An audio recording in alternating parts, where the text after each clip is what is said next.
Hello everyone, welcome back to my YouTube channel, Inain's Forensic Classroom. First of all, I hope you have already watched part 1 of this MCQ series. If you haven't, I would definitely recommend watching that first because today's questions are a little more challenging and are inspired by the latest competitive exam pattern. Also, whenever a question appears on your screen, don't immediately look at the answer.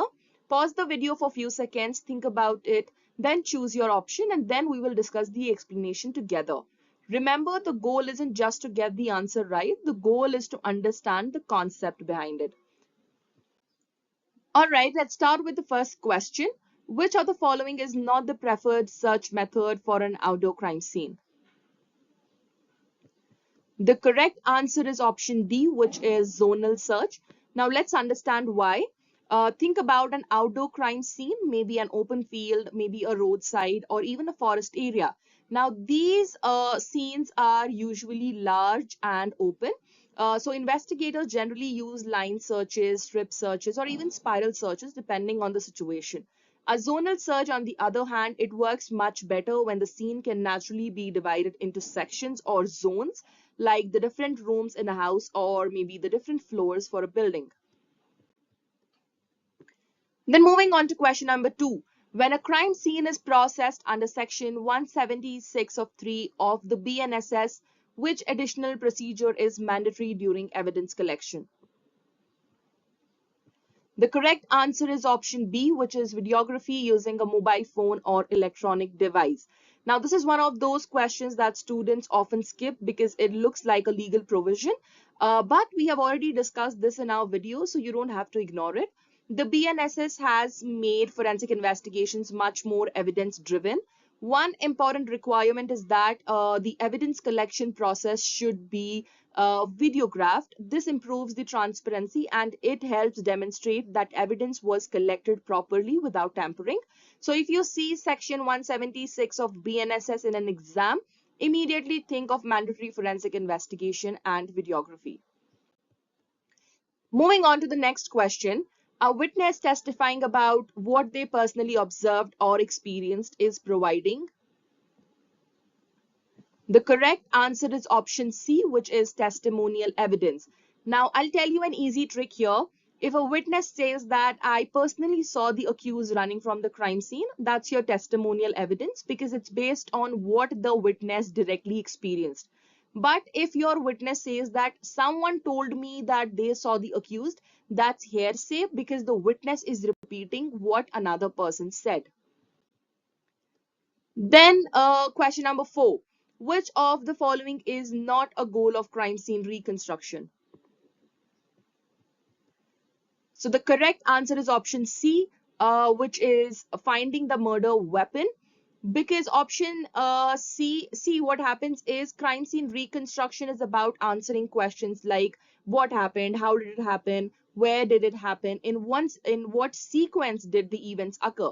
Now, finding the murder weapon certainly helps the investigation, but it is not the primary objective of reconstruction. So moving on to question number 5. In crime scene reconstruction, what does the term modus operandi refer to? The correct answer is option B, the method of operation that's used by the suspect. Now, don't confuse modus operandi with motive. The modus operandi basically answers how the crime was committed.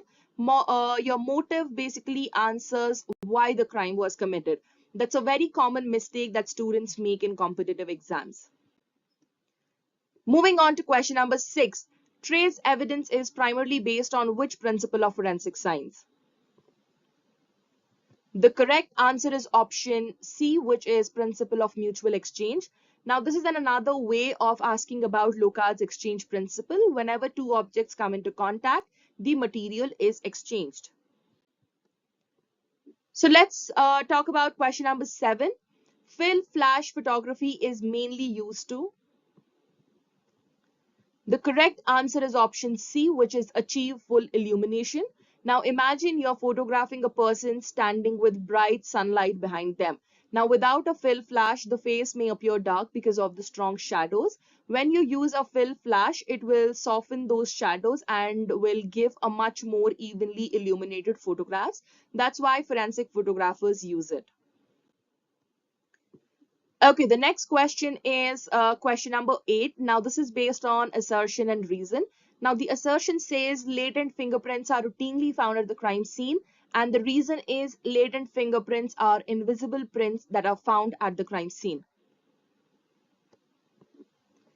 The correct answer is option A.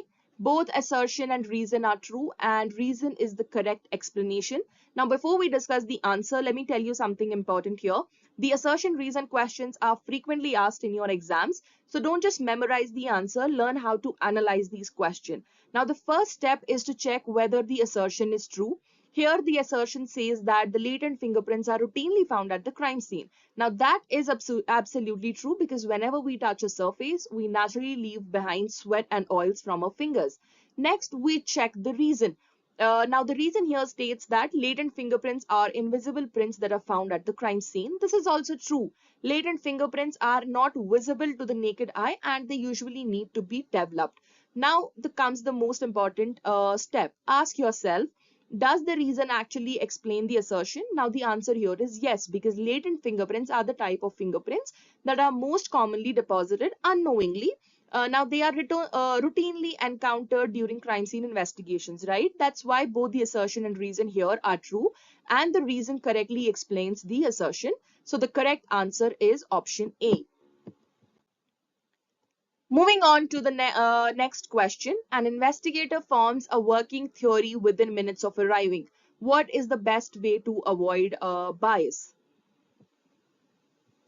The correct answer is option B, which is look for evidences that disproves the theory. Now, this is actually a really important lesson, not just for your exams, but for real investigations as well.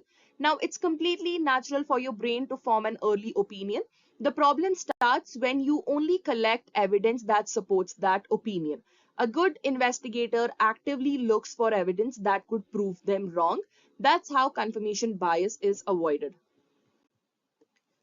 So moving on to the last question, which search method is most suitable for small circular crime scenes?